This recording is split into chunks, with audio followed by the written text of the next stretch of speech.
Hi students, welcome to Alphos e-learning chemistry classes for second year. The running chapter is electrochemistry and now we are in session number 16.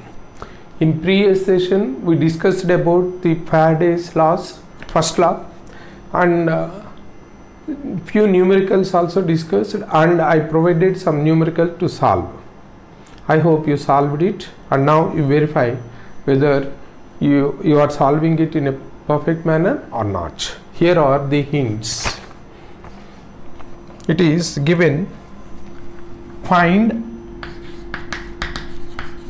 the amounts of ferrous here directly I am writing, that is Fe plus 2, and ferric, that is Fe plus 3 ions that would be deposited when 2 Faradays of current is passed through their electrolytes. This is the third question. Already 2 questions discussed in previous session. Now this is third question. And now here how to find it. Just you find this Fe plus 2 to discharge requires 2 moles of electrons. Is it not? So when it is discharged, it requires 2 moles of electron, that means 2 Faraday. And now the 2 Faraday when deposits 1 mole, with the amount is nothing but 1 mole of iron, or simply as atomic weight of iron. Do you know? Atomic weight of iron is 56. So this is 56 grams of iron will be deposited from ferrous solution. And in case of this ferric, it is Fe plus 3 requires 3 moles of electrons to deposit in the form of iron. That means it requires 3 Faradays of electricity. And now when 3 Faradays deposit 1 mole, that is 56 grams, now 2 Faradays deposit how much? That is 1 by 3 into 2, that is 56 by 3 into 2. These are the answers for third question. Clear? And now let us move to fourth question. Here in fourth question what they are giving is electrochemical equivalent is provided, that is small e is given, and they ask to find the equivalent weight, that is capital E they asked. Now I think you know the relation. E is nothing but the amount deposited when 1 coulomb electricity is passed through the electrolyte, and capital E is nothing but the amount of the substance that deposited at electrode when 96,000 coulombs of current, that is nothing but 1 Faraday of current is passed through the electrolyte. So now the relation between these two is capital E is nothing but E into 96,500. I think now you know E is given as 0.001118 and 96,500 coulombs. That will provide the solution for fourth problem. And now coming to fifth problem, a logical question.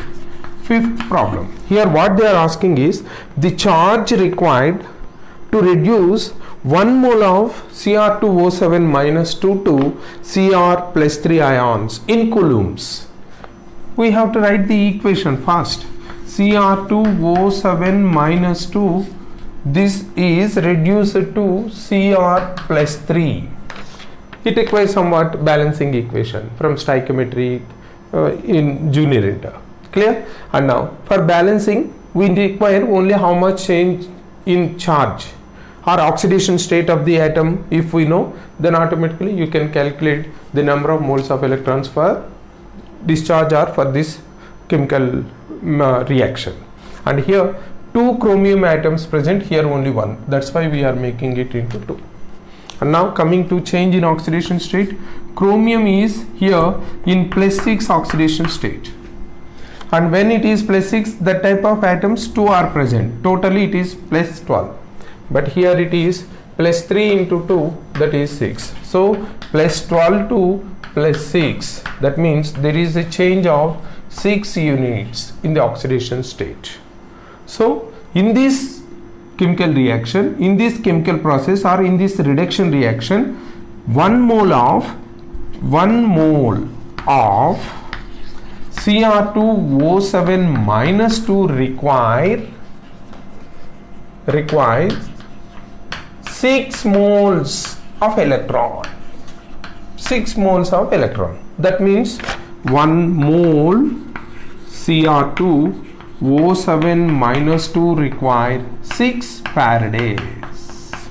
And now they are asking for not in Faradays, just they are asking for coulombs. And we know 1 Faraday is equal to 96,500 coulombs approximately, and that way 6 Faradays is equal to 96,500 into 6. Now whatever you are getting is the answer. That is 5th model. And now coming to 6th model. Here it is a different model. Here, by providing all the data, they are asking for the valency. Here that valency is nothing but the oxidation state, the charge that present on tin. What they are giving is M they provided, that is the mass deposited, they provided as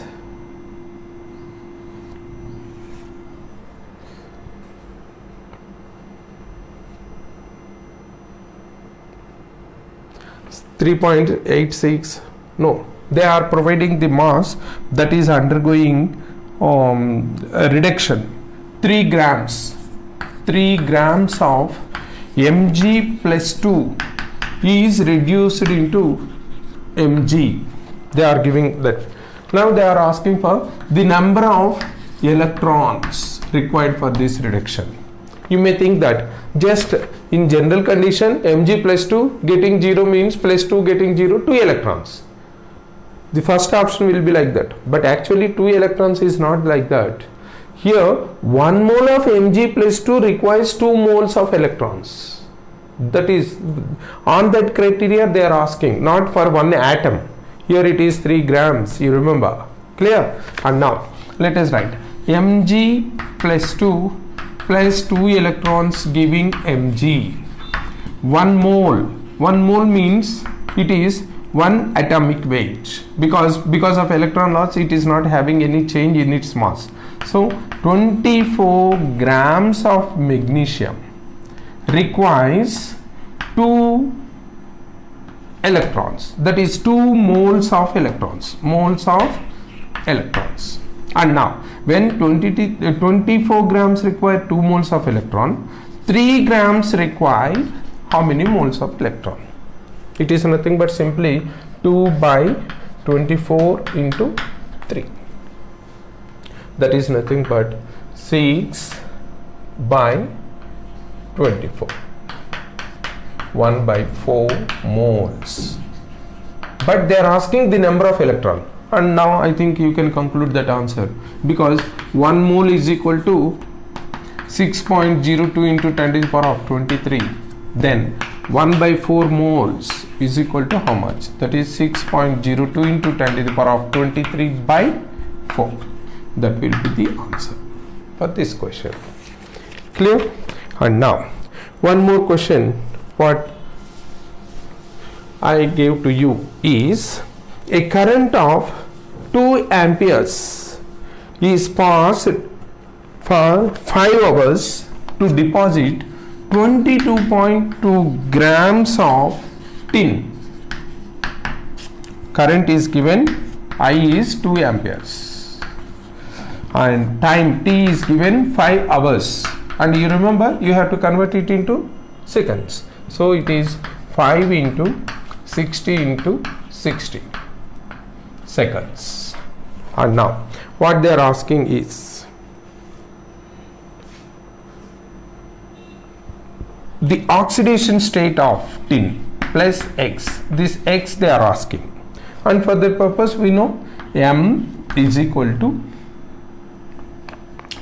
atomic weight into I into atomic weight into I into T by Z into 96,500. This is the formula what we have to use.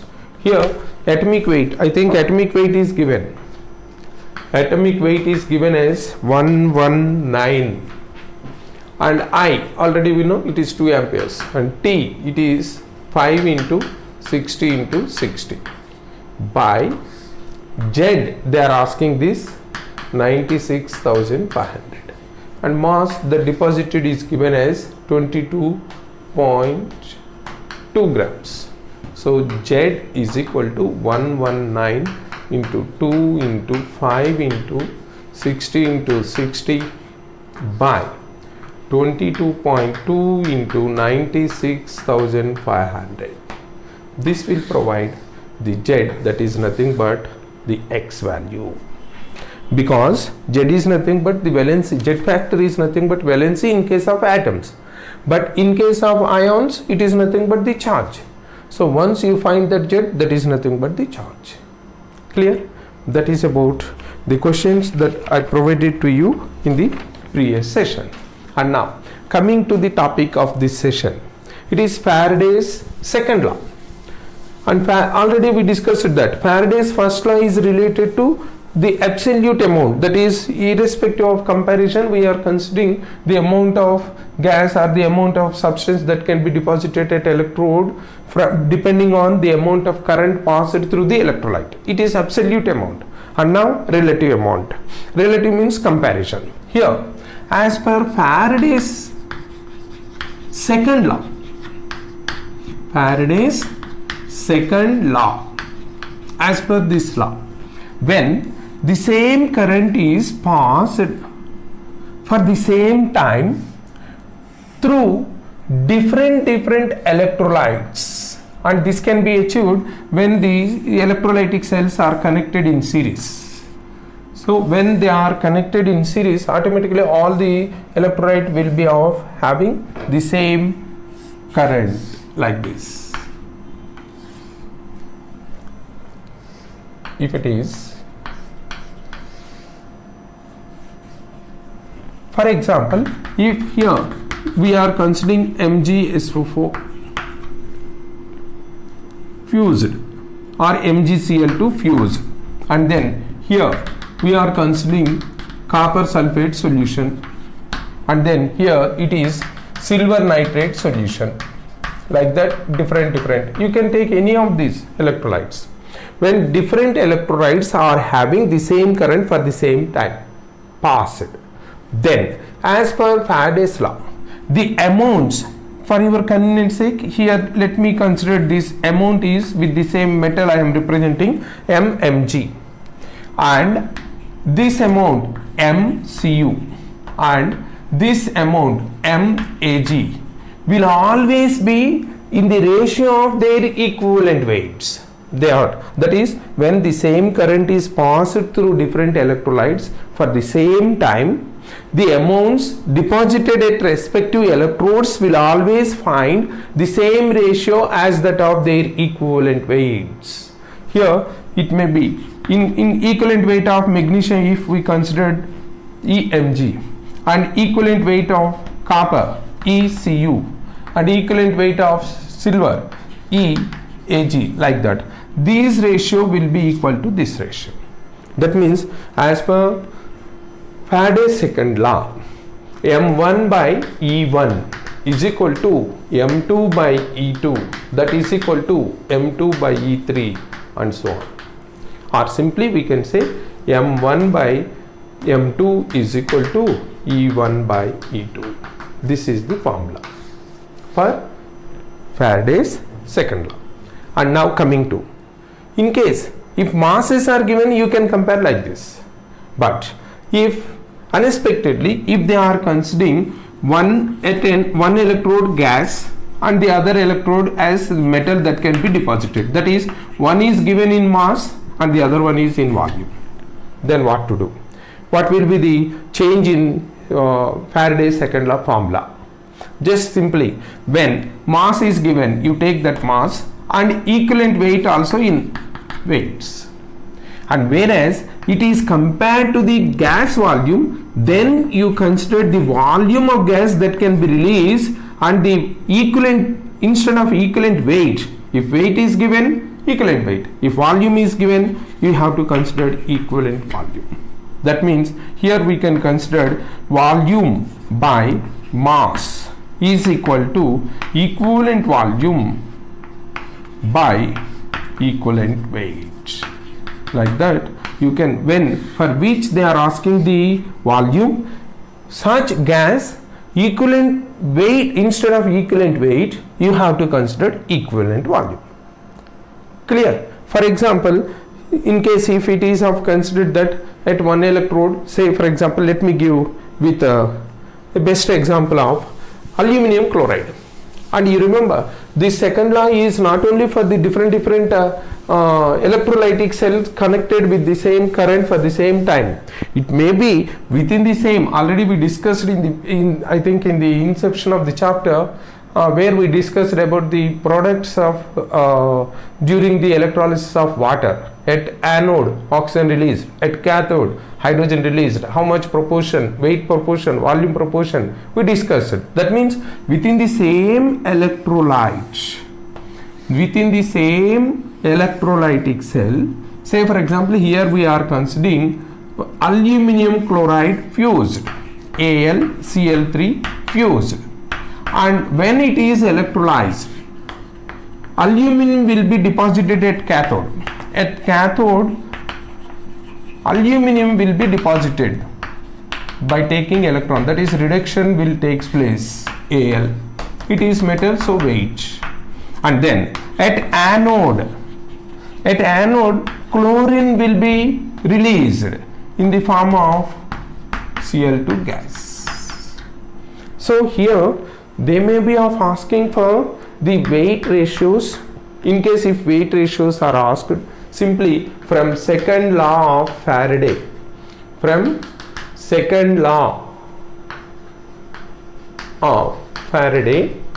the weight relations, if they ask, just you can write MAl by MCl2 is equal to EAl by ECl2. Here MAl is the mass deposited and MCl2 is the mass of chlorine released, and these two are equivalent weights of respective elements. But instead of this, aluminum is metal, that's why it is not finding any releasing volume. That means at STP we can't find the volume related to this. That's why in chlorine they may ask for in terms of volume. Then how to relate these two? It is MAl that deposited is related to volume of chlorine released as equivalent weight of aluminum and equivalent volume of chlorine. When the gas quantity is in volume, its equivalent weight should also be in volume. That's what I am saying in this second law. Why I am giving that relation is, sometimes they may ask weight relation, they may ask weight volume relations, they may ask, or in case if third one, now simply I think you can know, it is V1, one gas released, hydrogen is released at cathode in electrolysis of water, and the other volume is released, that is nothing but oxygen is also a gas that released at anode. In these two cases, what we have to consider is volume of hydrogen, volume of oxygen. When we considered, then equivalent volume of hydrogen by equivalent volume of oxygen. That's all. In what manner the quantity is asked, in that manner you have to take this equivalent weight or equivalent volume. Clear? So totally three relations: mass relation, mass volume relation, and then volume relation. This relates, it is nothing but now here there is no data related to how much current is passed. They are not providing that. Just they will ask the question, in case F grams of aluminum is deposited at cathode, how much volume of chlorine can be released at STP? Or if X grams of aluminum deposited, how many grams of chlorine will be released? Like that, by providing this data, by providing this information, they are asking relative amounts, they are asking. That's why I am saying that the second law of Faraday is considering the relative amounts, not the absolute amounts. Clear? And For this purpose, and on this one, as usual, I am going to provide some numericals to solve, and try yourself. Directly you can get the answers, and in the next session I will provide the solutions for these problems. Clear? And now note it down. It is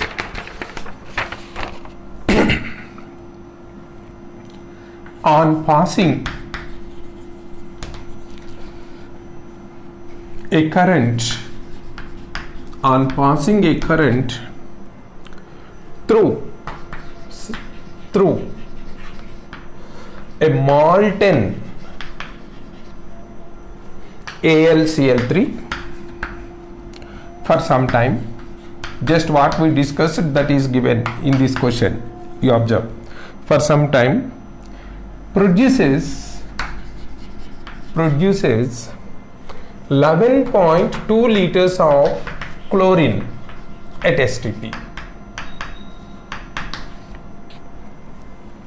Then find the weight of aluminum deposited at cathode. And next, one more question. 3 Faradays of current, when passed through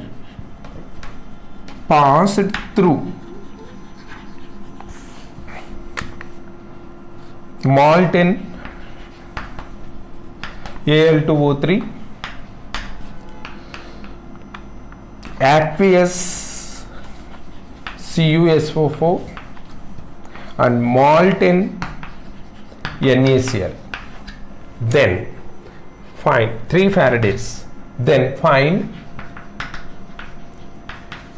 the molar ratio of their formation at cathodes.